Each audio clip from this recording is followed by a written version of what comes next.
Welcome to SMTV Live. Thanks for joining us on this Wednesday afternoon. I'm Duncan Gilman. And I'm Brandy Powers. You know, Facebook has been hinting at this for a little while now, and I think they are going to go the way of Google and offer a third-party advertising network. Yes, they are. And I'm not surprised.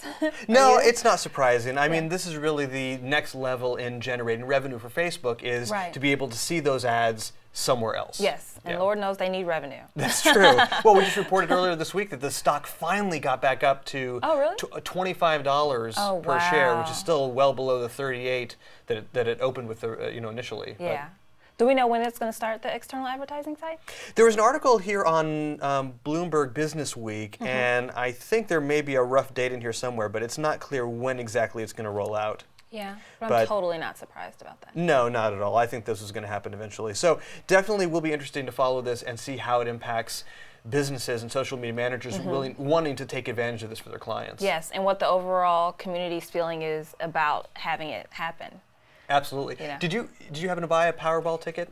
I did not. I didn't. I didn't either, and I don't know if it's because it's just gotten so much more publicity now. I mean, 5,000 players have Instagrammed their Powerball ticket, and the jackpot I think is over $500 million, right? Now, Yeah.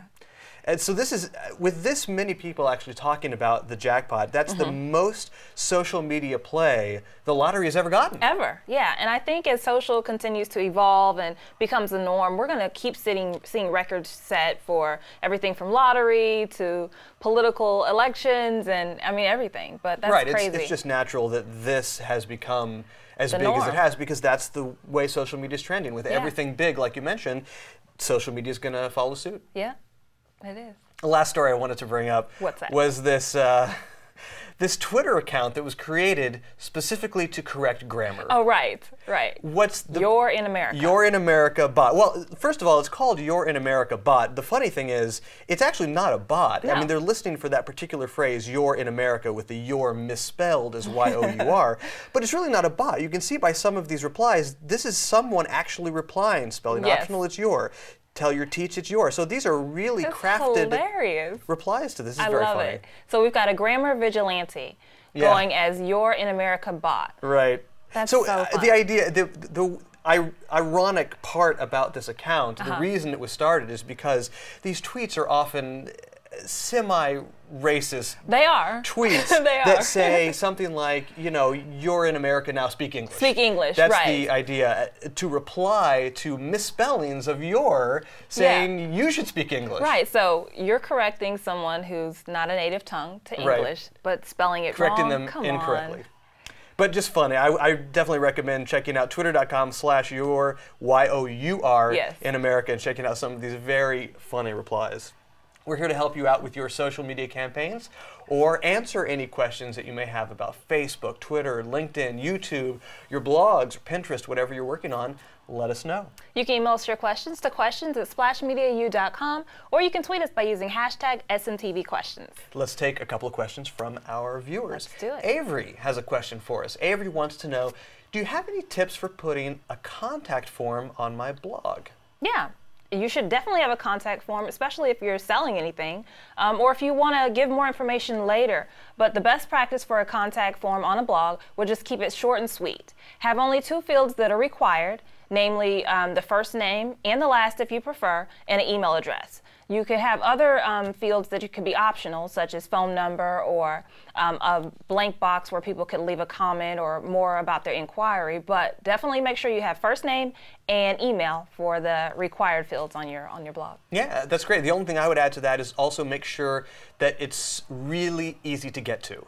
Oh, good point. You can put it in several places on your blog. I pulled up a sample blog here. So not only does it have a link to it up in the navigation bar at the top, there's also a big call to action button, contact us for more info, that also goes to the contact form. Plus, WordPress makes it so easy to insert the form with a click. Yes. at the bottom of each post. So I can scroll down to the bottom of this individual post, and there's my form. And someone can read the post and then leave their name, email, company, and just like you said, actually, in your description of the perfect form, the phone number here is optional. Right, and it's something else to note is you want to make sure that your form is not bigger than your blog. If you've got a short and sweet blog post, you don't want to have a super big form that's bigger than your blog. So make sure that you keep that in mind as well. And if it's getting too redundant, like if you have a bunch of short blogs that you're posting, you might not necessarily want a form at the end of every blog. You might want to alternate and have it at every other blog as well. So. That's what I love about this WordPress option. You can just choose to, just like an image, you can choose to insert it or choose not to if it's a very short post or something that doesn't really need that kind of a heavy sales thing at the end. Right. Yeah. So Justin wrote to us and asked, is there any way to capture my customers' emails via Facebook and Twitter? Not really, Justin, especially not on Twitter because email is not really a part of the profile. On Facebook, there are some third-party apps that get close, but I wouldn't bother messing with them. It's verging on black hat there, and by that I mean it's not really a best practice. It's sort of a behind-the-scenes thing that you don't want to risk violating any of Facebook's policies. Absolutely, very, very good. The best thing you could do really is do what we just talked about for the blog. Set up a form. It's so easy now to use an app. To put a little app on your Facebook page that has a form, especially if you're running a contest like a giveaway. Or a like contest. Or a like contest. Just have people put in their name and email address and collect it that way. And if you want to use Twitter to gain leads, funnel them to the blog. That's your best practice. That's a great idea. Yeah. I want to thank you for joining us this Wednesday for our live broadcast of SMTV. Thank you for sending in your social media questions because we love seeing what you, our viewers, have going on. We do. For Splash Media, I'm Duncan Gilman. And I'm Brandy Powers. Thanks for being with us today.